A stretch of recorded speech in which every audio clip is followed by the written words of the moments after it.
Og ég borðaði alltaf upp á mötuneyti upp á spítala. Og það var alltaf góður matur á sunnudögum. Og einn sunnudag fór þetta var sannlega miðjan febrúar eitthvað svoleiðis og þá brá mér leið ofboðslega illa. Þegar ég sá þú getur ímyndað þér hvað. Ég ekki ská svið. Með svona opin augu og hálfskorinn hausar, þetta var alveg virkilega, ég spurði held ég, ekki sunnudagur í dag? Jú. Og hvað gerðirðu? Ég borðaði bara kartöflur. En borðarðu svið í dag? Já, með alveg bestu list,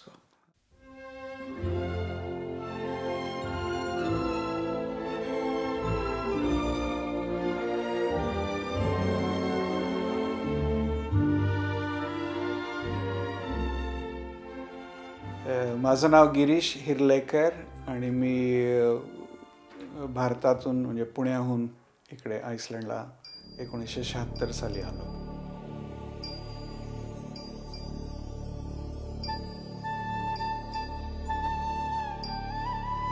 Ég frá Indlandi, ég frá bæ heitir Pune. Þetta á vesturströndinni, sunnan við Mumbai eða Bombay eins og var kallað í gamla daga. Og svo Pune heitir það, Já. Hvernig bær þetta? Þetta háskólabær og það talsvert mikið af háskólum. Þetta var byggt 1867, það var háskólinn var komin af Bretum og þetta svona háskólabær og þetta mjög skemmtilegt, góður staður. Hvernig strákur varstu?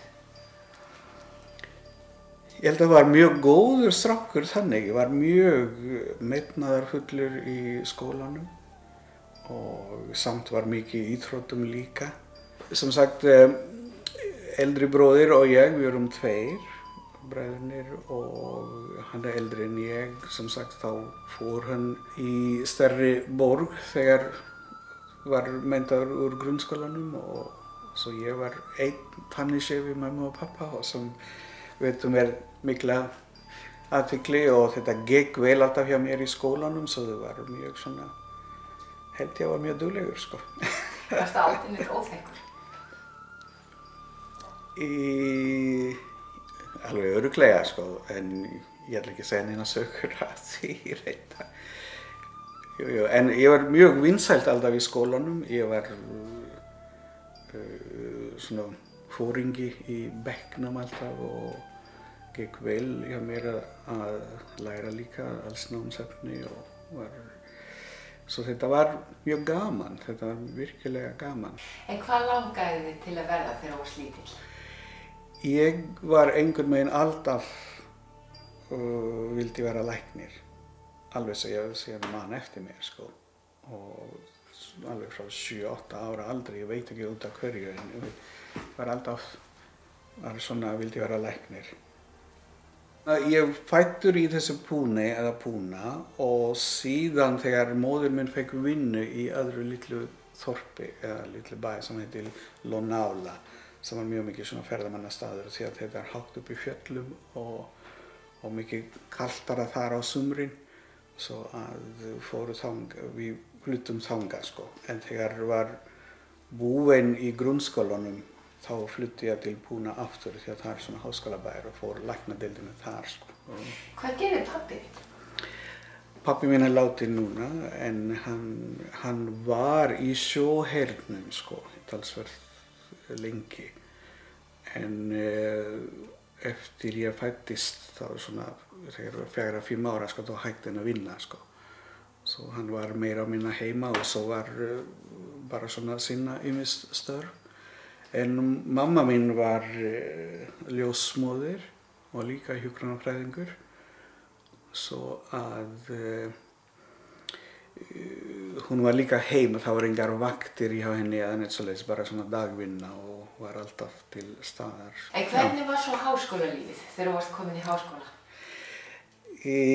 Það var, ég held að það var bara býsna gott ég hafði mjög gaman að þessu, ég var komin svo mikið í íþróttum líka. Ég var komin í badminton og var rosalega góður í badminton. Og ég var líka í tennis, og svo líka bordtennis. Så það hefði bara mjög mikið að gera og virkilega gaman, sko, góður tímar. Og svo fór ég að lækna deildina og þá var svolítið strempið þá, og það var erfitt að vera á íþróttum þeim tíma. Það var mikið að læra og mikið að gera. Hefur þið getað hugsað að verða bara atvinnumaður í tennis til dæmis? Ég var ekki svo góður. En spilar eitthvað ennþá? Ég gerði það. Ég gerði hérna á Akureyri fyrstu árum þegar ég kom. En þú og Ísland, hvenær fréttirðu fyrst af þessari eyju? Það var 1974 eða 5. Það var þannig að frændi minn var ræðismaður fyrir Ísland á Indlandi og hann bjóð hérna í Mumbai eða Bombay og hann fekk þessa stöðu 1971. Svo það voru bara talsvert mikið af bókum og tímaritum og fallegar myndir náttúrulega. Iceland Review var heim og var hérna og svo að ég vissi af Íslandi þó sem margir vissu náttúrulega ekki neitt þetta sko, en vegna þess að tengst þá vissi ég alveg Ísland. Og ég þurfti að fara mjög oft til Mumbai 75, 76 þegar var í framhaldsnámi úti. Og þá tók ég nokkur próf þarna líka í Mumbai sko, svo sá ég alltaf þessi blöð og langaði jafnvel að fara til Íslands þess vegna. En margir vinir mínir, nánustu vinir mínir sko, voru að fara til Bandaríkjanna og líka handleiðari minn í svæfingu og þeir voru allir að fara til Bandaríkjanna. Svo ég líka vildi fara til Bandaríkjanna eins og hinir. En svo skrifaði ég til nokkra spítala, aðalega í Reykjavík, mann eftir Landspítali það var, og líka hérna Hjartavernd, sko, það var Nicolas Sigfússon, mann eftir nafninu. Og fór bréf einhvern meginn til hans og var að spyrja vinnu, hvort ég geti fengið vinnu hér. Og þá vantaði svæfingalækni hér á Akureyri. Og svo var bara haft samband hérna við Akureyri spítala og fekk ég bara bréf allt í einu að ég geti byrja að vinna bara strax og svo kom ég til Íslands. En áætlunin var að, eins og sagði, margir vinir mér voru að fara til Bandaríkjanna og svo ég vildi prófa bara Ísland, svona 6 mánuði eitthvað svoleiðis, og svo fara áfram til Ameríku. Já, en það varð ekki úr því. En við vitum hver ástæðan fyrir því að þú ert hérna ennþá, stoppið þetta var ekki bara hálft ár, heldur orðin 40. Já. Það hún Anna, við getum þakkað Önnu það. Manstu þegar þú hittir hana fyrst? Já, ég sá hana á spítala fyrst og já,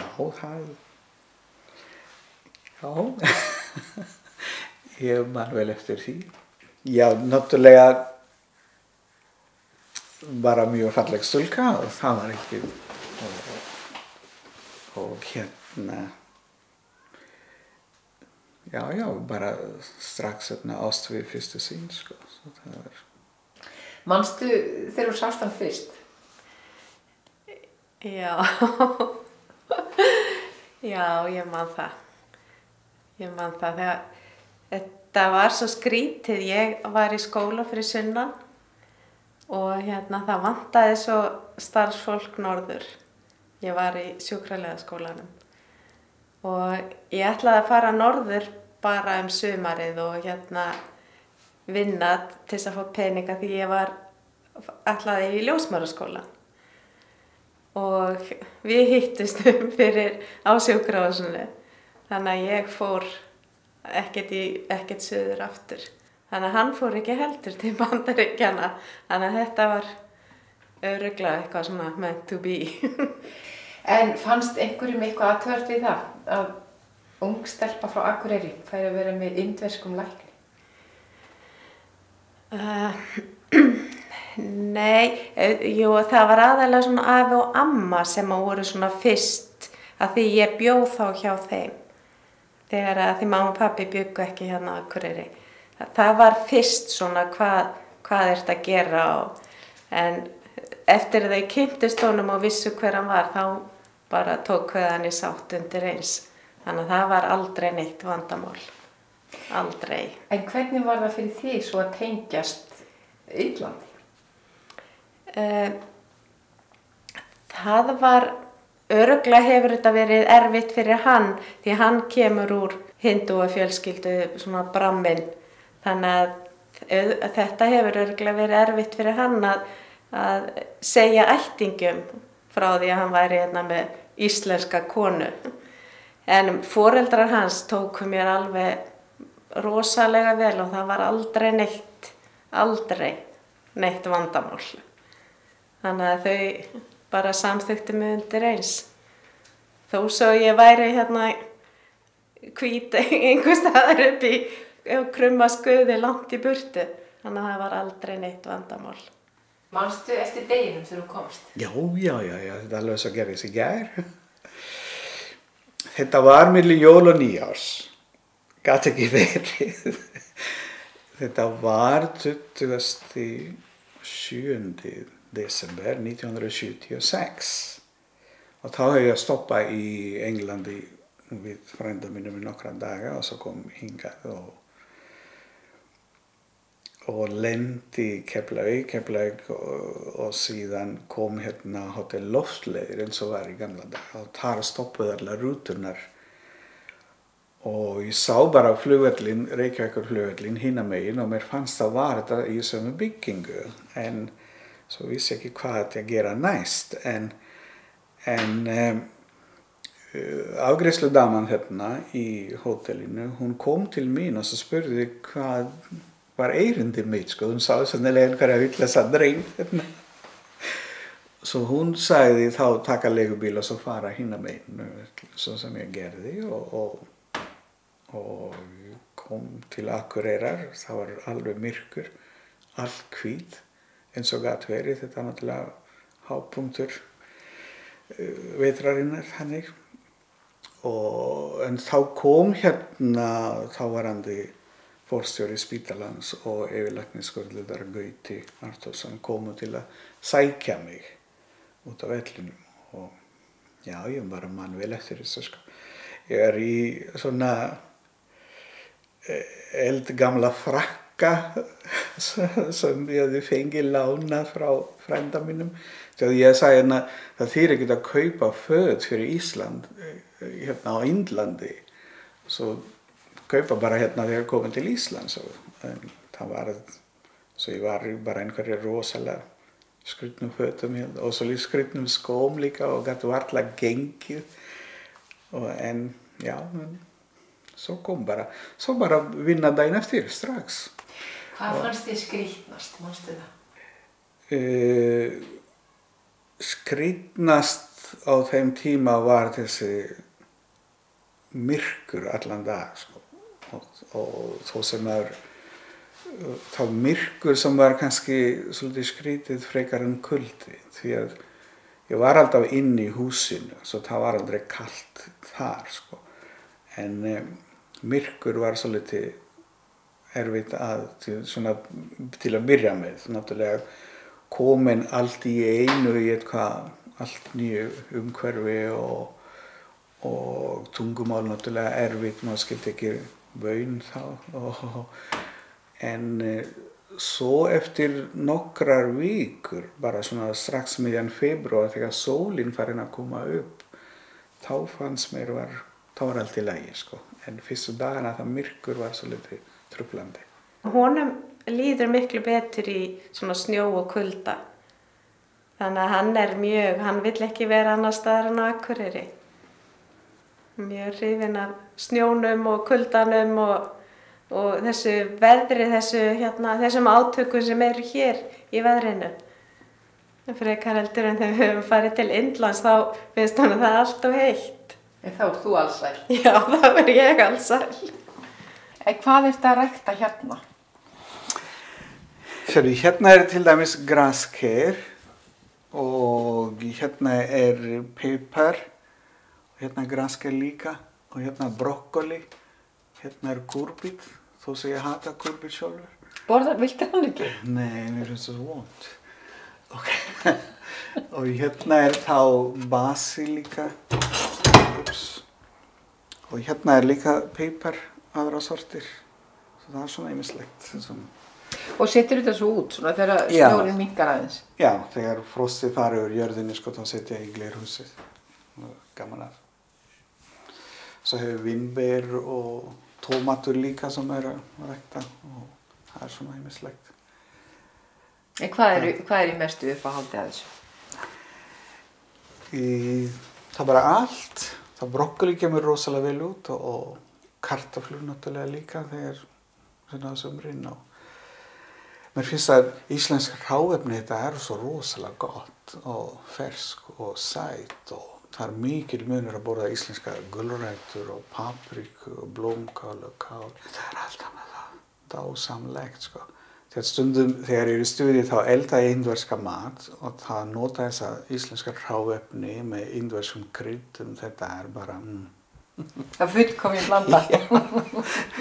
Virkilega, hráefni svo gott, hvort það hreint loftið eða vatnið eða hvað það gerir, sko. Jú, það var lengi draumurinn minn og líka ennþá, sko, að fá bara bóndabæ og svo hafa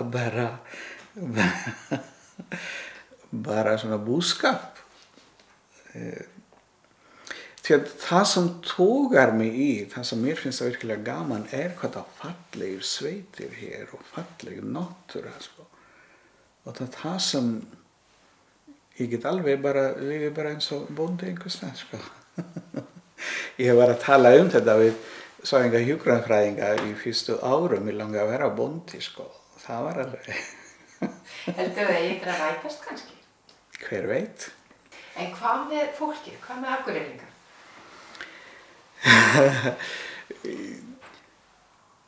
Svo ég var í þessu vernduðu umhverfi. Ég var alltaf inn á skurðstofu og var inn á spítala, svo ég veit ekki hvernig Akureyringar horfðu á mig eða tók mig þannig, sko. En það var bara alltaf allavega starfsfólkið inn á spítala og allir voru mjög góðir við mig, sko. Og það voru ekki margir töluðu ensku. En það gerði það líka verkum að ég lærði bara að tala íslensku bara eftir einhverja vikur, sko. Og það gekk bara býsna vel. Við erum búin að vera jafn lengi hérna, 40 ár. Já, á Íslandi. Á Íslandi, já. Og þú til í 40 ár, sko? Já, ég til í 40 ár og hann búin að vera hér í 40 ár. Þannig að hann eiginlega búin að vera lengur Íslandingur en ég. Hefur grunum hvað þú búin að svæfa marga í gegnum tíðina? Ég reikna með þegar það svona milli 35 til 40.000 Íslendingar. En hvernig vinnustæður þetta? Mjög góður, mjög góður. Það alveg frábært starfsfólk ég vinn með, læknar, hjúkrunarfræðingar, sjúkraliðar og allt, bara öllum geiranum og bara mjög góður. Ég held að segja afskaplega ánægður, sko. Þó segja unnið í Svíþjóð og Noregi, mér finnst alltaf gott að vera komin tilbaka á Akureyri. Hann var að segja ykkur að þetta væri skemmtilegur og góður vinnustæður. Hann alsæll hérna. Hvernig samstarfsmaður hann? Algjörlega frábær samstarfsmaður. Ákaflega frábær persóna og gríðarlega mikill fagmaður og gott og gaman að vinna með honum. Við þykjumst greinjónum íslenskan sveitamann. Myndirðu kvitta undir það? Já, algjörlega. 100%. Þannig að ykkur finnst náttúrulega stórkostlega furðulegt að sé verið að gera þáttum hann sem útlending. Í rauninni, já. Finnst mér það. Því hann ekkert útlendingur, hann Íslendingur fyrst og fremst. Alveg bara sveitamaður í húðahár, sammála því. En nú tala Gíris mjög fína íslensku, en hvað með þig? Og hans tungumál? Það mjög erfitt að læra það. Það eru svona nokkur orð sem að ég skil í Marathi og þegar hans ættingjar tala bara ensku. Þannig að enska mikið töluð eða eiginlega töluð bara þarna úti. Og það eru svona ýmis orð sem að ég skil í Marathi. Þetta hryllilegt að læra þetta. Mjög erfitt. Nú þetta, eins og þú segir, mjög ólík menning í rauninni. Var það aldrei neitt bras á ykkur með það? Það hefur aldrei verið vesen. Aldrei. Og öll hans ætt og allir hans ættingjar hafa verið tekið mér mjög vel. Og einn frænda hans var ræðismaður fyrir Ísland í Bombay, eða Mumbai, svo það heitir. Og hann alveg var heillaður á Íslandi. Þannig að í hvers skipti sem við fórum til Indlands, þá þurftum við að koma með harðfisk og brennivín og eitthvað svona ekta íslenskt til þess að sem hann langaði í. Þannig að það einhvern veginn eins og þetta, þegar fólkið, hans ættingjar eru mjög svona alþjóðlegir eða koma að segja, svona bara hrifnir af Íslandi. Hefur einhvern tímann hugsað það hvar þú værir ef þú hefði nú ekki hitt hana Önnu og farið bara áfram til Bandaríkjanna? Ætlaðis ekki að Anna hefði komið þær í heimsókn. Þið hefðu bara hist það? Veit ekki. Ég reikna með hún hefði komið þangað bara í heimsókn og hefði hist þar. Þannig að þetta var skrifað í skýi? Já, það virðist vera því að þetta meira tilviljun að ég frá Indlandi komi hingað til Akureyrar og svo við kynnumst bara svona.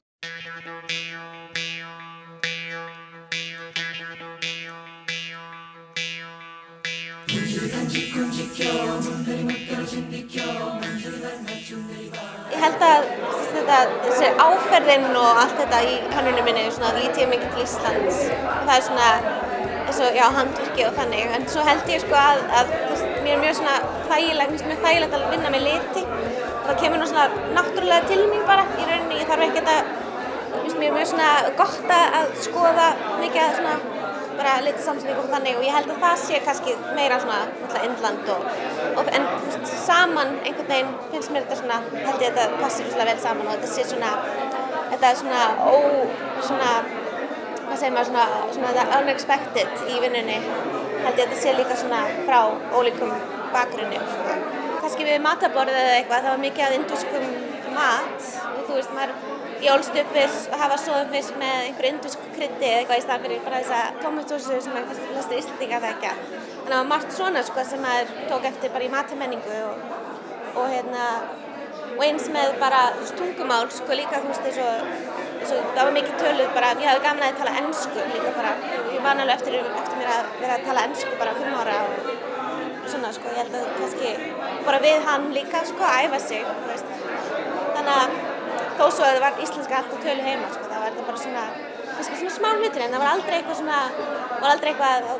að maður var eitthvað öðruvísi eða neitt þannig, Hvernig pabbi Hann bara mjög skemmtileg, pabbi. Það er náttúrulega alltaf gaman, þegar maður fær heyra sögur, þú veist, eins og hvernig var þegar kannski hann var lítill og eitthvað sem maður kannski kannast ekki við og svo fær maður líka tækifæri að þegar maður hann á náttúrulega fjölskyldu út allan heim í rauninni og þá fær maður alltaf tækifæri til að ferðast, Ég hef rosalega gaman að því líka að þú veist, kynnast, að hafa í kringum með öðruvísi fólk, Mér finnst það rosalega skemmtilegt, þannig að, já, bara gott, Er hann strangur?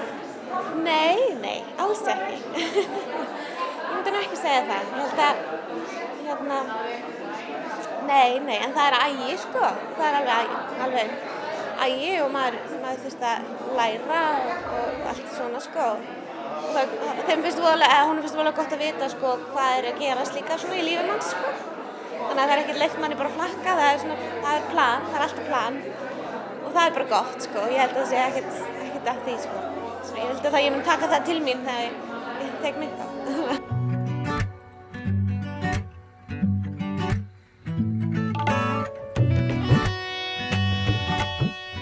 Nú erum við búin að sjá kannski svolítið meira af Indlandi á undanförnum árum heldur en bara lengi framan af.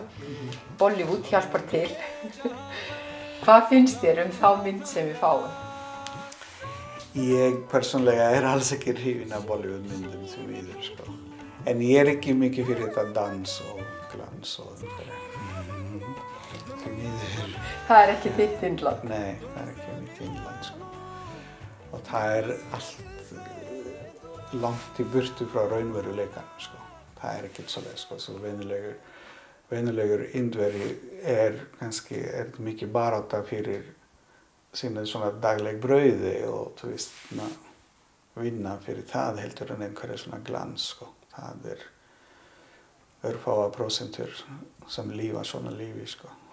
Svo þetta ekki mitt. Og ég hefur aldrei verið hrifin af því heldur, alveg síðan ég var stráklingur, sko. En syngurðu? Ó, nei. Og dansarðu kannski ekki heldur? Nei. Nei, alls ekki. En ég hef gaman núna seinni tíð að mála, gera svolítið.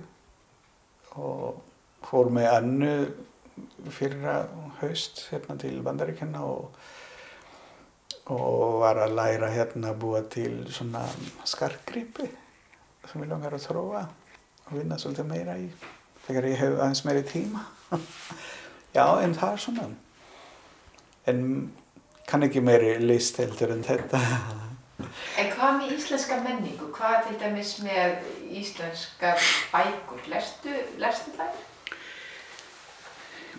Mér langar að gera mikið meira heldur en hef gert. Mér langar að lesa, ég hef lesið Sjálfstæðisfólk og nokkra íslendingasögur og maður lesið náttúrulega dagblöð og ýmsar bækur þess vegna, sko, en það mikið meira til og ég því miður ekki haft tíma hingað til að lesa, sko. En vonandi get ég gert þetta næstu árum. Þegar ég horfi tilbaka þessu 39-40 ára tímabil, sko, þá spítalinn hefur fengið miklu meiri tíma heldur en fjölskylda mín, sko. Eða fyrir sjálfa mig, sko, svo það svona. Það að breyta þessu, held ég, sko. Hefurðu gert þetta einhvern veginn öðruvísi? Ef þú vissir, hefurðu vitað þá það sem þú veist í dag? Ég veit ekki, það voru bara öðruvísi tímar þá. Það tíðkaðist ekki að kvarta undan vinnuálagi á þeim tíma. Það margir kollegar mínir sem voru eldri en ég voru bara einir í sínu fagi, sérfræðingar, og þurfti vinna gríðarlega mikið og það var ekki kvartað vinnuálagi þannig. Og maður pælt ekki í þessu heldur, sko. Svo að það bara breytir tímar. Nú það yngri læknar hugsa öðruvísi, heila kynslóðin vinnur öðruvísi, hafa öðruvísi hugmyndir vinnu en við sem svona eldri læknar erum bara vanir að vinna og kannski vinna og spítalinn sína sjúklingar hafa alltaf verið nummer 1 og fjölskylda nummer 2. Það þarf að breyta í. En þess vegna líka búin að minnka vinnu, sko. Þannig að þú kannski bara endar í sveitinni með barnabörnum Íslendingasögurnar. Það, hver veit. Undir dalanna sól við mín einfalda